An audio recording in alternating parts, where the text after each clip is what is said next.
Assalamualaikum warahmatullahi wabarakatuh. Bismillahirrahmanirrahim. Alhamdulillahirabbil alamin. Allahumma shalli ala nabiyil hashimi Muhammadi wa ala alihi wa sallim taslima. Teman-teman YouTuber dimanapun Anda berada, berjumpa kembali dengan acara ngaji channel, khususnya ikhwan dan akhwat Thariqah Qadiriyah Naqsyabandiyah Pondok Pesantren Suryalaya.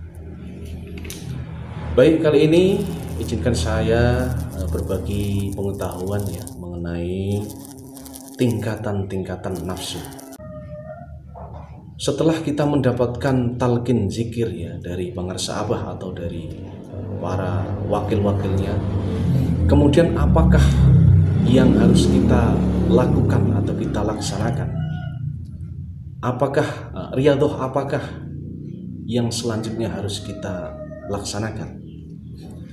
Tentunya jawabannya adalah kita harus melakukan riyadhah zikir dilaksanakan sesuai tuntunan yang diberikan kepada kita, yaitu zikir jahar, zikir khafi dilakukan setelah melakukan sholat 5 waktu. Kemudian ditingkatkan untuk mencoba mengamalkan amaliyah mingguan, yaitu amalan khotaman, dan ditingkatkan lagi berusaha mengikuti amaliyah manakiban. Nah, apakah cukup sampai di situ? Ya, kita melakukan wirid-wirid, ya, zikir-zikir, ya, baik itu zikir jahar, zikir khafi, khotaman, manakiban. Bahkan ada ikhwan yang meminta amalan khusus, ya, misalnya ke para wakil talqin, jadi minta ijazah lagi, amalan khusus yang tujuannya untuk tambahan begitu ya. Itu memang bagus, sangat bagus sekali, tapi kita harus mengerti ya, sasaran daripada kita belajar zikir atau masuk thariqah itu sebenarnya apa. Sasaran kita yaitu yang pertama adalah berjuang melawan nafsu kita ya, jihad yang akbar atau jihad besar melawan nafsu kita. Kemudian yang kedua yaitu berjuang melawan bisikan syaitan. Ya. Mengenai nafsu, menurut para ulama tasawuf, nafsu ini terbagi menjadi 7 tingkatan. Yang pertama yaitu nafsu ammarah, kemudian nafsu lawwamah, yang ketiga nafsu mulhamah, dan yang keempat nafsu mutmainah, kemudian ada nafsu radiyah, nafsu mardiyah, dan nafsu kamilah. Orang yang berada pada level atau tingkatan nafsu ammarah ini tingkatan nafsu yang paling bawah. Jadi orang yang berada pada tingkatan nafsu ini dia cenderung suka berbuat maksiat, bahkan dia merasa bangga akan perbuatannya tersebut, artinya tidak menyesali perbuatan maksiat itu. Misalnya kita meninggalkan sholat, itu tidak ada pada dirinya itu rasa penyesalan ketika kita meninggalkan sholat, bahkan perbuatan maksiat-maksiat yang lain. Jadi nafsu ammarah ini memiliki sifat yang buruk dan dia digolongkan ahli neraka. Na'udzubillah min dzalik. Jadi sifatnya itu suka bermaksiat, tidak bisa membedakan mana yang halal dan haram, mana yang benar dan mana yang buruk. Dia berbuat seperti itu tanpa ada penyesalan. Orang yang seperti ini akan sulit sekali ya menerima nasihat-nasihat kebaikan dari orang lain, dan hanya pertolongan Allah lah yang mampu menyadarkan dia. Jadi kalau ada orang yang mendapatkan hidayah, ini adalah rahmat Allah. Seperti kita semua, alhamdulillah ya, yang sudah mengikuti masuk dalam thariqah Qadiriyah Naqsyabandiyah ini tentunya orang-orang pilihan ya, yang dipilih oleh Allah untuk berada pada jalur thariqah ini. Kemudian yang kedua adalah nafsu lawwamah. Nafsu lawwamah ini nafsu yang sudah bergeser ya dari nafsu amarah tadi, jadi memiliki sifat yang lebih baik. Dia sudah mampu membedakan mana yang halal, mana yang haram, mana yang baik dan mana yang buruk. Tapi kekurangannya dia masih sulit untuk mengikuti kebaikan. Jadi masih terjerumus ke dalam kesesatan. Cuman nilai baiknya dia sudah mampu membedakan dan dia memiliki penyesalan dalam dirinya ketika dia melakukan kemaksiatan. Jadi ada penyesalan. Ini lebih meningkat lagi dari nafsu yang amarah tadi. Ya. Jadi dia sudah menyesali dosa-dosanya. Ya. Kalau dia berbuat maksiat itu, jadi dia tahu bahwa misalnya mendengar azan, ya, dia tahu bahwa oh ini saya harus sholat. Tapi kadang-kadang karena lingkungan ya pergaulannya ini teman-temannya tidak melakukan sholat, jadi dia masih terpengaruh. Jadi dia masih terombang-ambing seperti daun ditiup angin, ya. Belum punya pendirian yang kuat, ya. Belum punya iman yang kuat.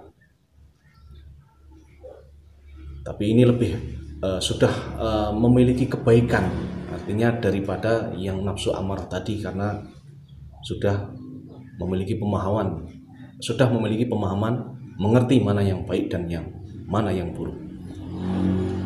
Kemudian setelah dilakukan mujahadah ya dengan riyadhah, akhirnya nafsu lawamah ini akhirnya bisa meningkat kepada nafsu mulhamah, yaitu nafsu yang sudah memiliki ketaatan ya. Jadi sifat orang yang sudah masuk kepada nafsu mulhamah ini, dia sudah memiliki ketakutan kepada sudah punya takut atas murka Allah.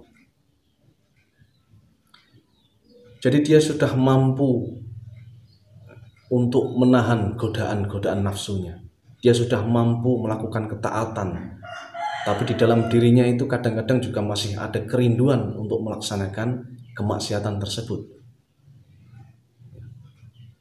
Tapi atas izin Allah, karena perjuangannya dia mampu untuk menepis semuanya itu.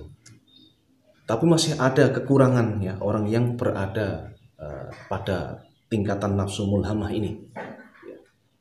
Kekurangannya adalah dia merasa lebih baik daripada orang lain.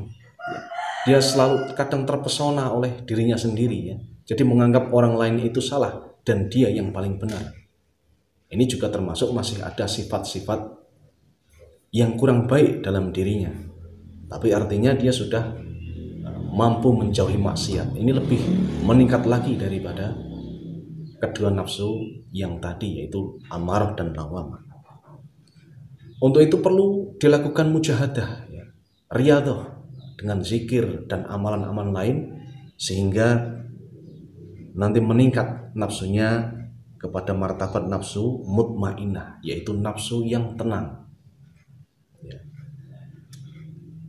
Nafsu mutmainnah ini bersifat tenang pembawaannya. Jadi orang yang sudah pada level nafsu mutmainnah ini, dia suka melakukan ibadah, jadi merasa sejuk melakukan ibadah ya, tanpa ada paksaan. Bahkan dia merasa nikmat melakukan ibadah. Perasaan nikmat tersebut ditunjukkan dengan dia selalu menunggu ya akan datangnya misalnya waktu sholat. Dia sudah bersiap karena dia merasakan nikmat di dalam melaksanakan sholat tersebut. Dia nikmat dalam melakukan zikir.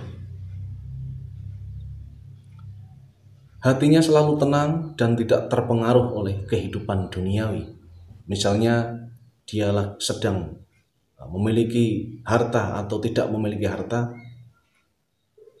buat dirinya itu sama saja, tidak ada perasaan susah. Karena dia selalu bersama-sama Allah, selalu zikir kepada Allah. Orang-orang yang seperti ini, doanya mudah dikabulkan oleh Allah dan rezekinya juga sudah dijamin oleh Allah. Sehingga orang-orang seperti inilah orang ahlul jannah ya. Orang-orang seperti inilah orang yang berstatus sebagai hamba Allah yang sesungguhnya ya. Jadi dia beribadah hanya kepada Allah tanpa ada embel-embel ingin dipuji orang lain, atau ingin dilihat orang lain, atau ingin pamrih atau keinginan yang lain selain Allah. Itulah nafsu mutmainnah. Kemudian yang selanjutnya yaitu nafsu radiyah, mardiyah, dan kamilah. Ini nafsu-nafsu yang lebih tinggi lagi, dan dalam pencapaian nafsu ini bukan perkara yang mudah. Ini adalah nafsu-nafsu yang dimiliki oleh para waliullah, wali-wali besar, kemudian para nabi dan para rasul. Dan untuk kita semua sudah mencapai kepada nafsu mutmainnah, ini juga suatu pencapaian yang luar biasa. Mari kita sama-sama